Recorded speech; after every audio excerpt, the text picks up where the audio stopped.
राम राम दोस्तों, नमस्कार। बड़ों को सादर चरण स्पर्श।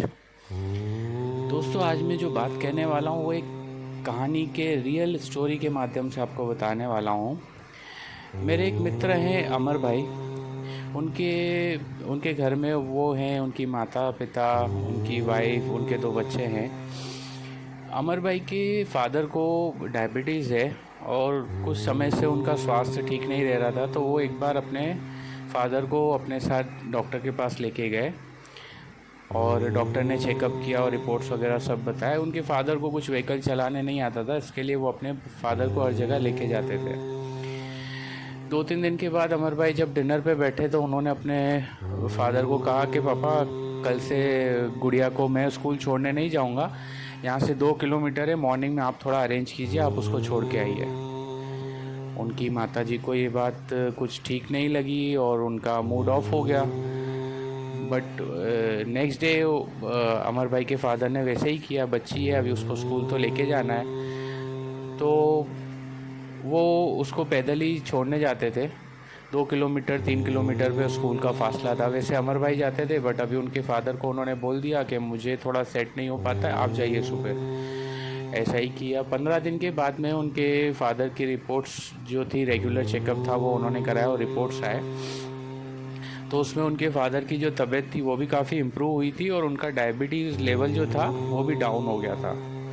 अभी इसके पीछे ये तथ्य था कि जब लास्ट टाइम अमर भाई अपने फादर को डॉक्टर के पास लेके गए थे, तब डॉक्टर ने उन्हें बताया था कि आपके पिताजी को डायबिटीज़ है और उनका इतना मोमेंट्स नहीं है, तो आप उनको किसी भी तरह मोटिवेट कीजिए वॉक करने के लिए, मॉर्निंग वॉक करने के लिए। अमर भाई ने सोचा था अगर पापा को बोलेंगे तो वो ऐसे तो नहीं मानेंगे, शायद इस तरीके से मैं उनको बोलूँ तो उनका थोड़ा सा एक रूटीन बन जाएगा और इस बहाने उनका वॉक भी हो जाएगा। वैसा ही किया अमर भाई ने, और भले ही वो उस टाइम पे अपनी माताजी के गुस्से का कारण बने। उनकी माताजी को काफ़ी गुस्सा है कि इस उम्र में अपने पिताजी को ऑर्डर कर रहे हैं और काम करवा रहे हैं, बट उस वजह से अमर भाई ने ये वे अपनाया और उनके पिताजी को काफ़ी इम्प्रूवमेंट आया। हालांकि अमर भाई भी बच्ची के स्कूल के टाइम पे सुबह उठ जाते थे, बट वो रूम में बैठ के पेपर ही पढ़ते थे, जानबूझकर नहीं जाते थे। उनके पिताजी को व्हीकल चलाना नहीं आता था, तो वो पैदल ही जाके छोड़ के आते थे। इस बहाने उनके पिताजी का मॉर्निंग में 3 से 4 किलोमीटर वॉक हो जाता था, उनकी हेल्थ भी इम्प्रूव हुई, उनका डायबिटीज़ लेवल भी कम आया।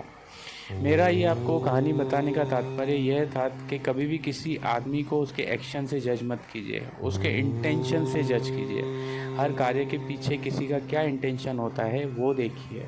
हालांकि अमर भाई का कुछ तरीका अलग था, उस वजह से उनको सफलता भी मिली, उनके पिताजी की सेहत भी ठीक हुई, बट उस टाइम पे वो कुछ लोगों के सामने बुरे बने थे, बट उनका इंटेंशन रॉन्ग नहीं था, उनका इंटेंशन कुछ अच्छा ही था।